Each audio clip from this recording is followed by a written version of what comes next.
Hi hello friends, welcome back to my channel. So இன்றைக்கி நம்ம இந்த வீடியோ பதிவில் என்ன பார்க்க போகிறோம் அப்படின்னு பார்த்திங்கன்னா, நம்மளுடைய தமிழ் ஃப்ரீ டெஸ்ட் பேட்சில் ஷெட்யூல் 1க்கான லெசன்ஸ் தான் பார்க்க போகிறோம். ஸோ இதில் வந்து ஃபஸ்ட்டு நம்ம 6th ஸ்டாண்டர்ட் நியூ புக்கில் உள்ள ஃபஸ்ட் டேர்ம் வந்து ஃபுல்லாக வந்து கம்ப்ளீட் பண்ண போகிறோம். ஸோ ஆல்ரெடி பார்த்திங்கன்னா புக் மெட்டீரியல்ஸ் எல்லாமே வந்து நான் குரூப்பில் ஷேர் பண்ணிட்டேன். ஸோ அதை படிச்சிடுங்க. படித்து முடிச்சுட்டு அதுக்கப்புறமா இந்த ஒன்லைனர் வீடியோ பார்த்திங்கன்னா உங்களுக்கு ஒரு ரிவிஷனாக இருக்கும். ஓகேங்களா? ஸோ நம்மளுடைய இந்த ஃபஸ்ட்டு ஷெட்யூலுக்கான டெஸ்ட் எப்போ நடக்க போகுது அப்படின்னு பார்த்திங்கன்னா 28/12 தான் நடக்க போகுது. ஸோ அதே மாதிரி ஷெட்யூல் 1க்கு என்னென்ன படிக்கணும் அப்படிங்கிற லெசனையும் நான் வந்து கொடுத்துட்டேன். டெலகிராமில் வந்து உங்களுக்கு அந்த ஷெட்யூல் எல்லாமே வந்து கொடுத்துட்டேன். ஸோ நம்மளுடைய டெலகிராமில் நீங்கள் இன்னும் ஜாயின் பண்ணாமல் இருந்தீங்க அப்படின்னா டிஸ்கிரிப்ஷனில் லிங்க் இருக்குது, ஜாயின் பண்ணிக்கோங்க.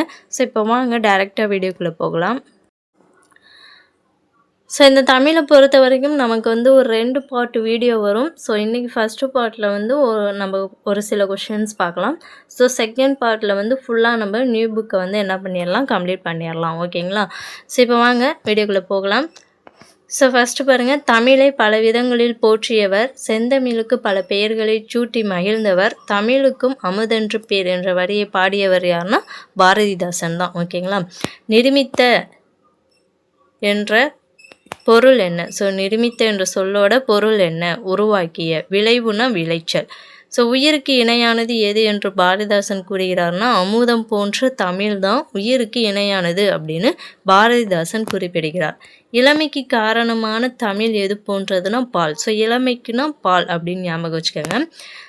உயர்விற்கு எல்லையாகிய தமிழ் எது போன்றதுன்னா வானம். ஸோ உயர்வுனா வானம். அறிவுக்கு துணை கொடுக்கும் தமிழ் எது போன்றது தோல். சமூக வளர்ச்சிக்கு அடிப்படையான தமிழ் எதுனா நீர். ஸோ இதை நம்ம எப்படி ஷார்ட்டாக ஞாபகம் வச்சுக்கலாம் அப்படின்னா, ஸோ உயிருக்கு இணையானதுன்னா தமிழ் தான், நம்ம தாய்மொழி தமிழ் தான் அப்படிங்கிறத நீங்கள் ஞாபகம் வச்சுக்கோங்க. ஓகேங்களா? ஸோ இளமைக்கு காரணமானது வந்து பால். இளமைன்னா இப்போ சிறு குழந்தைங்க அதை தான் வந்து இளமை வயது அப்படின்னு சொல்லுவோம், ஞாபகம் வச்சுக்கோங்க. ஸோ அவங்களாம் வந்து பால் தான் அதிகமாக குடிப்பாங்க. அப்போ இளமைக்கு காரணமானது பால். உயர்வுக்கு எல்லையாகிய வானம். ஸோ உயர்வு அப்படின்னா வானம்னாலே உயர்ந்து தானே இருக்குது. ஸோ அப்போ உயர்விற்கு எல்லையாகிய வானம். அறிவுக்கு துணை கொடுப்பது தோல். ஸோ நம்மளுடைய அறிவுக்கு எப்போதுமே யார் துணை கொடுப்பாங்கன்னா நம்மளுடைய தோல் அப்படின்னு ஞாபகம் வச்சுக்கோங்க. சமூக வளர்ச்சிக்கு அடிப்படையானதுன்னா நீர் தான். ஸோ ஒரு வளர்ச்சிக்கு இப்போ ஒரு செடியே நம்ம ஒரு மரம் கண்ணே வைக்கிறோம் அப்படின்னா ஸோ அதோட வளர்ச்சிக்கு வந்து நீர் ரொம்ப முக்கியம் இல்லையா? ஸோ அப்போ சமூக வளர்ச்சி அப்படின்னாலே நீர் அப்படிங்கிறத ஞாபகம் வச்சுக்கோங்க. பாரதாசனுடைய இயற்பெயர் வந்து கனகு சுப்புரத்தினம். யார் மீது கொண்ட பற்றின் காரணமாக தம் பெயரை பாரதாசன் அப்படின்னு மாற்றிக்கொண்டார்னா பாரதியார் மீது கொண்ட பற்றின் காரணமாக தன்னுடைய பெயரை வந்து பாரதிதாசன் அப்படின்னு மாற்றிக்கொண்டார். பாரதாசனுடைய சிறப்பு பெயர்கள் என்ன அப்படின்னா பாவேந்தர், புரட்சிக்கவி. பாரதாசனின் பாடல்களில் உள்ள பகுத்தறிவு கருத்துக்கள் வந்து யாவை? பெண் கல்வி, கைம்பெண் மறுமணம், பொது உடைமை, பகுத்தறிவு. ஸோ இதெல்லாம் வந்து பாரதாசனோட பாடல்களில் உள்ள பகுத்தறிவு கருத்துக்கள் ஆகும். தமிழே உயிரே வணக்கம், தாய்ப்பிள்ளை உறவம்மா என்ற வரியை பாடியவர் வந்து கவிஞர் காசி ஆனந்தன். செம்பயிர், இதை பிரித்தோம் அப்படின்னா செம்மை கூட்டல் பயிர் அப்படின்னு பிரியும். ஸோ நெக்ஸ்ட்டு பொறுத்துக. ஸோ ஆல்ரெடி பார்த்தது தான் நம்ம. விளைவுக்கு வந்து நீர், அறிவுக்கு தோல், இளமைக்கு பால், புலவருக்கு வேல்.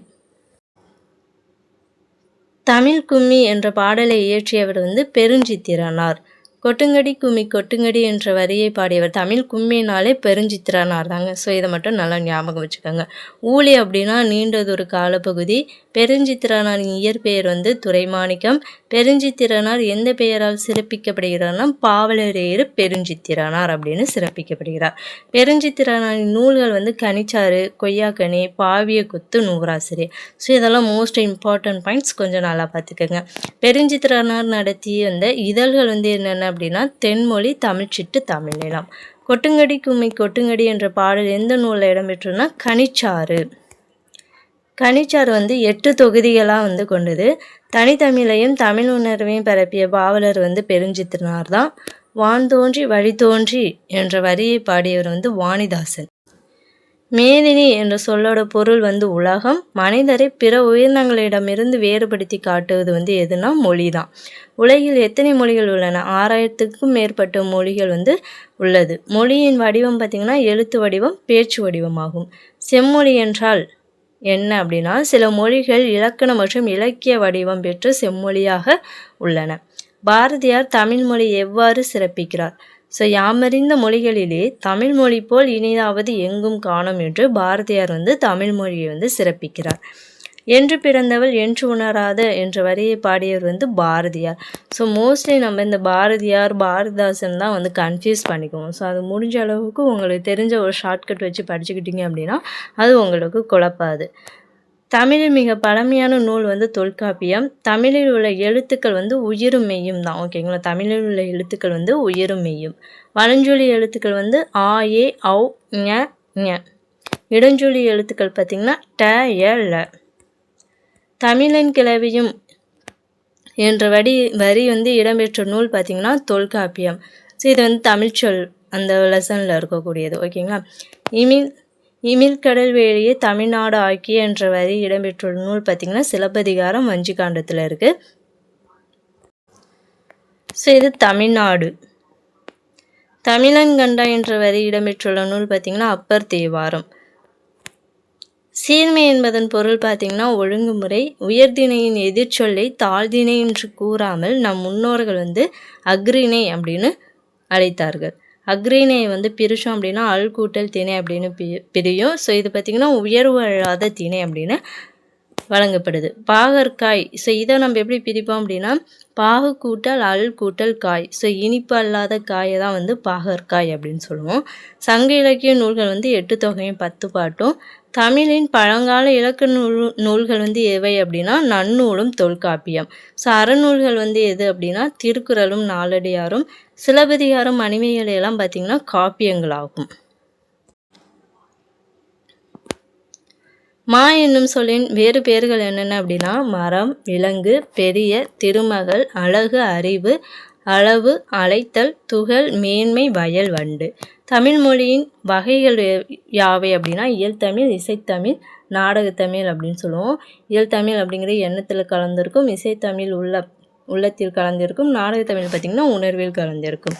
தமிழ் கவிதையின் வடிவங்கள் பார்த்திங்கன்னா துளிப்பா, புதுக்கவிதை, கவிதை, செய்யுள். தமிழ் உரைநடை வடிவங்கள் வந்து கட்டுரை, புதினம், சிறுகதை.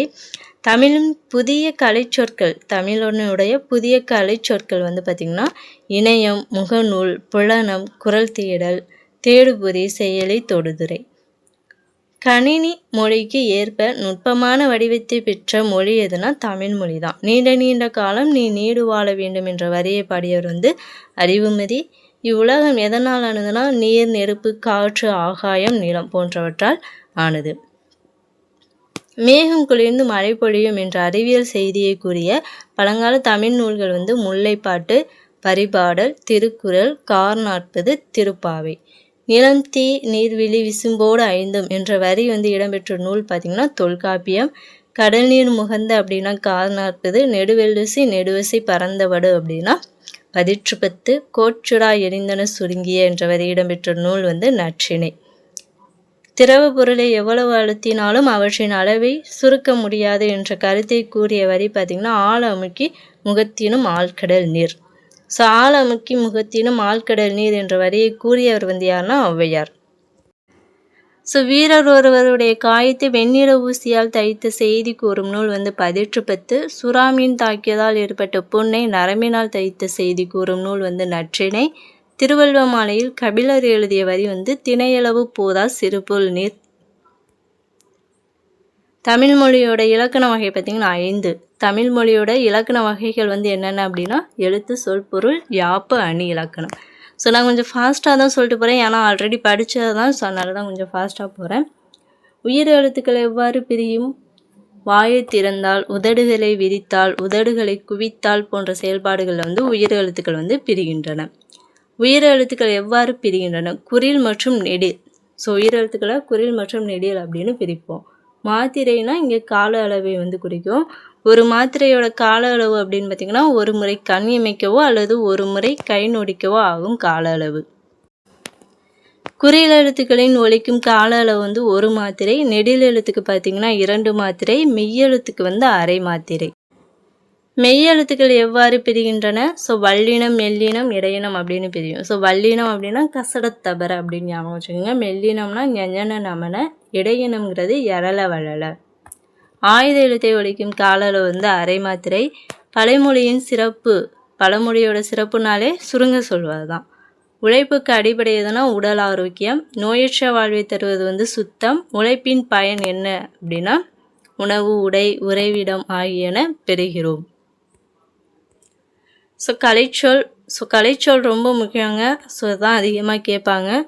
அதனால் எல்லாத்துலேயும் உள்ள கலைச்சொல்லை கொஞ்சம் நல்லா படிச்சுக்கோங்க. வலஞ்சொல்லினா கிளாக் வைஸ், இடஞ்சொல்லி ஆன்டி கிளாக் வைஸ், இணையம்ங்கிறது இன்டர்நெட், குரல் தேடல் வாய்ஸ் சர்ச், தேடு பொறினா சர்ச் என்ஜின், தொடுதிரை டச் ஸ்க்ரீன், முகநூல் ஃபேஸ்புக், செயலின ஆப், புலனுங்கிறது வாட்ஸ்அப், மின்னஞ்சல் இமெயில், யூஆர்எல் நேம்ங்கிறது வந்து உரளி. இந்த உரளி வந்து புக்கில் இருக்காது. இந்த கண்டென்ட் மட்டும் கொஞ்சம் நல்லா பார்த்துக்கோங்க. திங்களை போற்றதும் என்ற வரியை பாடியவர் வந்து இளங்கோவடிகள். கொங்கு என்பதன் பொருள் பார்த்திங்கன்னா மகரந்தம். நாமநீர் என்பதன் பொருள் வந்து அச்சம் தரும் கடல். அலி என்பதனுடைய பொருள் வந்து கருணை. ஆத்தி மலர் மாலை அணிந்தவர் யாருன்னா சோழ மன்னன். இளங்கோவடிகள் எந்த மன்னர் வரைவை சார்ந்தவர்னா சேர மன்னன். சிலப்பதிகாரத்தை இயற்றியவர் இளங்கோவடிகள். இளங்கோவடிகளுடைய காலம் பார்த்திங்கன்னா கிபி 2ஆம் நூற்றாண்டு. தமிழின் முதல் காப்பியம் வந்து சிலப்பதிகாரம் தான். இரட்டை காப்பியங்கள் வந்து என்னென்ன அப்படின்னா சிலப்பதிகாரமும் மணிமேகலையும். சிலப்பதிகாரம் எவ்வாறெல்லாம் போற்றப்படுது? முத்தமிழ் காப்பியம், குடிமக்கள் காப்பியம் அப்படின்னு போற்றப்படுகிறது. திங்கள், ஞாயிறு, மழை என இயற்கையை போற்றும் நூல் வந்து சிலப்பதிகாரம் தான். காணி நில வேண்டும் பராசக்தி என்ற வரியை பாடியவர் பாரதியார். இதில் 100 கொஷின் பார்த்துருக்கோம். நெக்ஸ்ட் பார்ட்டில் நம்ம ஃபுல்லாக வந்து இந்த ஃபஸ்ட் டைமை வந்து கம்ப்ளீட் பண்ணிடலாம். ஓகேங்களா? இந்த வீடியோ பற்றி உங்களுக்கு யூஸ்ஃபுல்லாக இருந்துச்சு அப்படின்னு நினச்சிங்கன்னா இந்த வீடியோவுக்கு ஒரு லைக் பண்ணிட்டு மறக்காமல் நம்ம சேனலையும் சப்ஸ்கிரைப் பண்ணிக்கோங்க. அதே மாதிரி இந்த மெட்டீரியல்லாம் உங்களுக்கு தேவைப்படுது அப்படின்னு பார்த்திங்கன்னா நம்மளுடைய மெம்பர்ஷிப்பில் ஜாயின் பண்ணிக்கோங்க. 89 rupees மெம்பர்ஷிப். அதில் பார்த்திங்கன்னா ஷெட்யூல் 1க்கான எல்லா மெட்டீரியல்ஸும் வந்து கொடுத்துருக்கோம். அதே மாதிரி கொஷின் பேப்பர் வித் ஆன்சருக்கு எல்லாமே ரெடி பண்ணி அந்த ஷெட்யூல் 1ல் இருக்குது. உங்களுக்கு தேவைப்பட்டுச்சு அப்படின்னா நீங்கள் மெம்பர்ஷிப்பில் ஜாயின் பண்ணி அதுக்கான பாஸ்வேர்டு வந்து அந்த வீடியோவில் கொடுத்துருப்போம். அதை பார்த்து நீங்கள் ஓப்பன் பண்ணிக்கலாம். ஓகேங்களா? அந்த பிடிஎஃப் வந்து நீங்கள் யூஸ் பண்ணிக்கலாம். தொடர்ந்து நம்மளுடைய சேனலை ஃபாலோ பண்ணுங்கள், சப்போர்ட் பண்ணுங்கள், லைக் பண்ணுங்கள். டெலகிராமில் மறக்காமல் ஜாயின் பண்ணிக்கோங்க. நெக்ஸ்ட் வீடியோவில் பார்க்கலாம். Thank you to all.